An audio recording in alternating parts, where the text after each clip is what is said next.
ഇന്ന് നമ്മൾ സ്പൈസി ആയിട്ടുള്ള ഒരു വൈറ്റ് സോസ് പാസ്തയാണ് ഉണ്ടാക്കാൻ പോകുന്നത്. അതെങ്ങനെയാണ് ഉണ്ടാക്കാൻ പോകുന്നതെന്ന് നോക്കാം. ഒരു പാനിൽ കുറച്ച് എണ്ണ ചൂടാക്കി നമ്മൾ അരിഞ്ഞു വെച്ചിരിക്കുന്ന ഉള്ളിയെല്ലാം കൂടെ അതിലിട്ട് ജസ്റ്റ് ഒന്ന് വഴറ്റി കൊടുക്കുക. പിന്നെ ക്യാരറ്റ്, ബീൻസ് ഇത് രണ്ടും കൂടെ ഒരു ശകലം ഇട്ട് ആവശ്യത്തിന് ഉപ്പ് ഇട്ട് ഒന്ന് ഇളക്കി കൊടുക്കുക.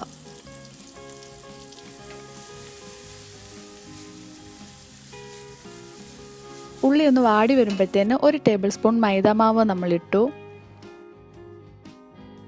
കുരുമുളക് പൊടി കുറച്ചിട്ടു. 1 ഗ്ലാസ് പാൽ എടുത്തിട്ടുണ്ട്. അതിൽ 3/4 ഗ്ലാസ് പാൽ ഞാനിപ്പോൾ ഒഴിക്കുകയാണ്. 1/4 ഗ്ലാസ് പാൽ നമ്മൾ കുറച്ച് കഴിഞ്ഞിട്ട് ഉപയോഗിക്കും. നമ്മൾ പാലും മൈദാമാവും കൂടെ ഒന്ന് കുറുകി ഈ ഒരു കൺസിസ്റ്റൻസി ആകുമ്പോഴത്തേക്ക് തയ്യാറാക്കിയ പാസ്ത ഈ സോസിലേക്ക് ഇട്ട് കൊടുക്കുക. അതിനുശേഷം ഇതെല്ലാം കൂടെ ഒന്ന് ഇളക്കി 2 ടേബിൾ സ്പൂൺ മയണൈസും പിന്നെ മാറ്റി വെച്ചിരിക്കുന്ന 1/4 ഗ്ലാസ് പാലും കൂടെ ചേർത്ത് നന്നായിട്ട് ഇളക്കി കൊടുക്കുക.